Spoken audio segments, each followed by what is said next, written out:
avez un travail, vous devez être content quand même d'avoir maintenu votre travail dans cette période difficile qu'on traverse.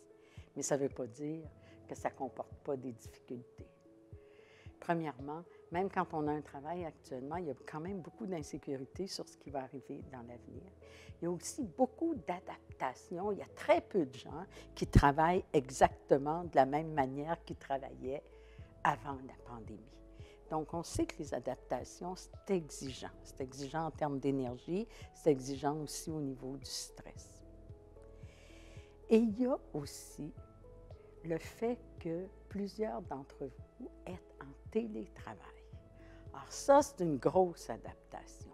Pensons juste au confort physique qu'on a mis du temps d'ailleurs à adapter là, dans les maisons. Ça va mieux maintenant, mais les gens disent « Ah, je n'ai pas besoin de ma chaise de bureau. » Mais à long terme, l'inconfort physique, ça génère du stress, en plus des maux physiques que ça peut entraîner.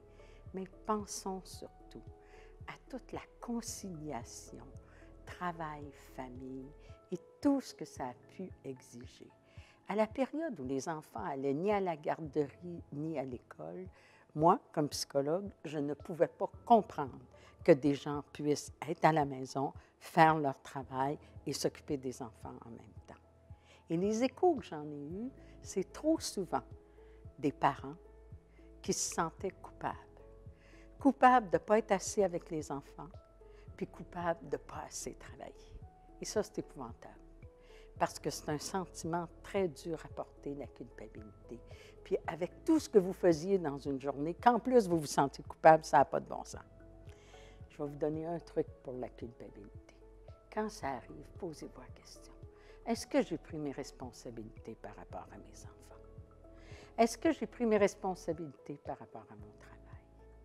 Est-ce que j'en ai fait assez? Parce que vous demeurez un être humain, vous ne vous êtes pas dédoublé.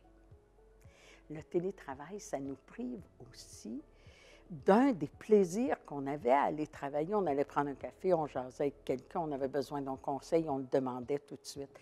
Donc, prenez-vous en douceur. Faire du télétravail, pour plusieurs, ça a été présenté comme « Ah, c'est plus facile, on est à la maison. » Oui, on sauve les déplacements, mais le télétravail apporte ses exigences.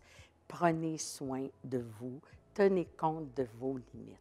Et si vous êtes sur place au travail, tenez en compte aussi de vos limites, parce que toutes ces adaptations-là, ça ajoute à votre fatigue.